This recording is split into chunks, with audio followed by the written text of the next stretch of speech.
God, I've lived in hell for 25 years, and they've got my brain so broken now. Everything they try to do, it's like I'm half desensitized, and they're really pissed off because they cannot provoke such terror in me like they used to, because my brain they've fried it.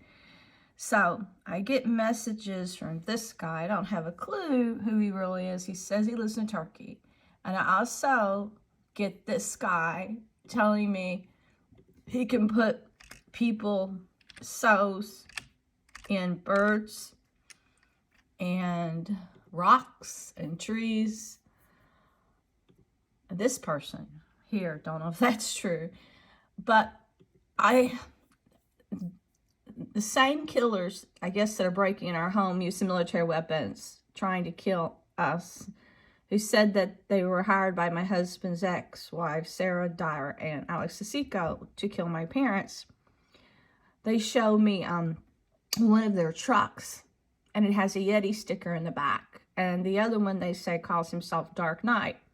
And sometimes they follow me with Star Wars stickers on their back windows of their cars, or kind of Darth Vader stickers on their cars, or Phantom of the Opera stickers, or bat plates, or somebody on my street with like those Batman plates.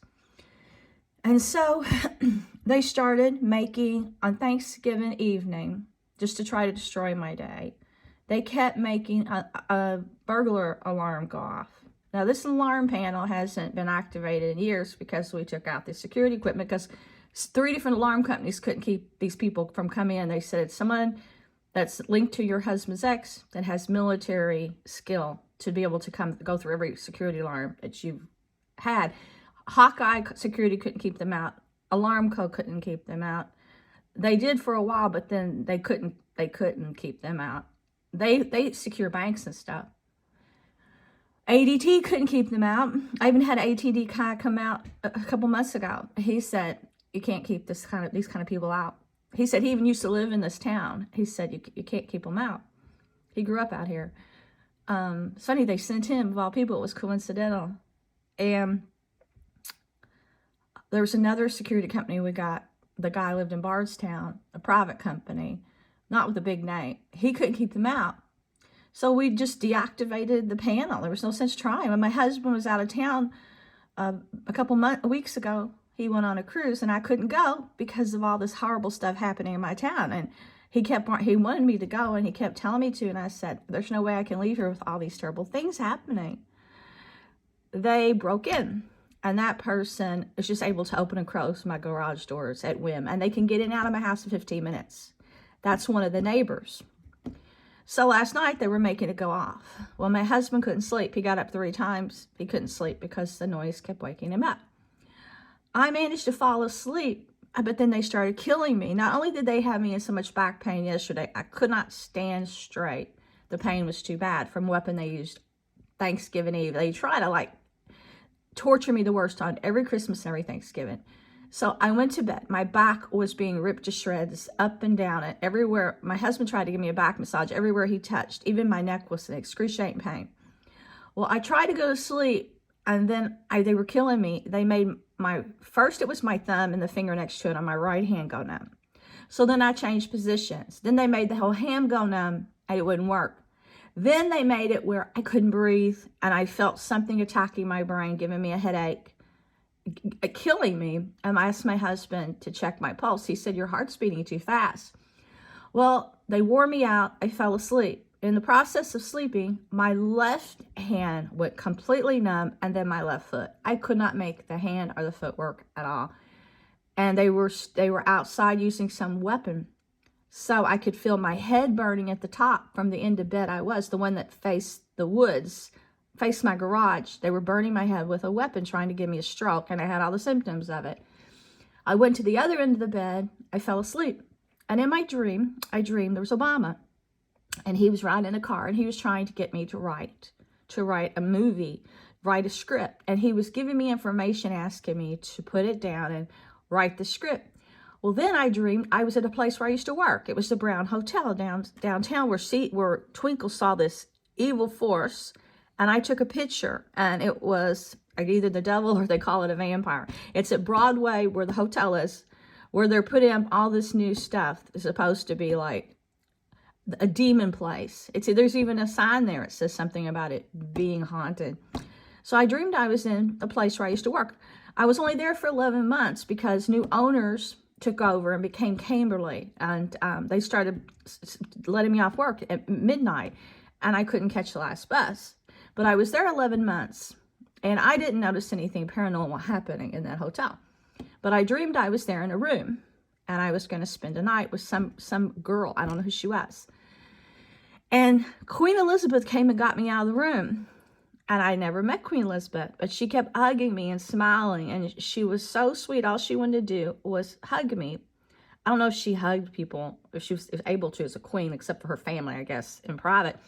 But she kept hugging me and smiling at me and just giving me love. And then she took me to her room. Suddenly, the Brown Hotel became Buckingham Palace. And she put me in her bed and said, "Now you sleep here in my bed." Well, she left. I think she left the building. I remember falling asleep, and all of a sudden, my back pain went away. I felt like I was laying on so many pillows. And the pain I'd been having before I fell asleep, it subsided. And I remember before she got me to come to her bedroom, she gave me 3 purses, and she gave the girl in the room with me purses. I thought maybe they were Coach purses. I thought, was that because there's Black Friday sale? And last year I took advantage of it, the Outlet Mall and Coach purses. And I said, maybe that made me dream it. But she left these, gave me these purses. So I left them in the room when I went to her room, thinking I'll go back and get them later. So after I was sleeping in her bed, she was just so sweet. There was no pain. And I really adored her. But all of a sudden, the Brown Hotel became Buckingham Palace, and it was fancier than it had ever been, and it was beautiful. New drapery, everything, suites. Well, then this couple came in from the airport. The woman was a demon because she looked kind of like a gypsy, and she was with a man, but their eyes were the abyss, blacker than night, and they weren't, they came, and I was beside them, standing beside them. And I knew they were demons, and they were going to eat this person. They were coming to get this person at the hotel. And I remember the person, either they changed their mind or that person got away. So I finally wake up. I have no concept of time. I asked my husband, is it the day before? I asked my husband, is it early in the morning? It was said 9 on the clock. He said, no, it's 9 at night. I said, Bob, I've never lost concept of time. I said, maybe I did have a stroke. My head feels kind of painful on top and numb. I said, but I have no concept of day or night. And he says, well, maybe because you were sleeping better, and I've seen you sleep in years, that it's your sleeping. And I said, well, maybe. I still have no concept of time, but I've been awake about an hour and a half. So I get this threatening message. As soon as I just now turn on my phone, it's from a Pazuzu, only he's calling himself, instead of Panuzu, he says he's Pazuzu. He said, you hag, shopping Black Friday sales, like really furious that I was trying to order a camera lens. Well, the person kept me from ordering a camera lens. I tried for an hour and a half. Every time I would put one in my shopping cart and go someplace else, they kept deleting it.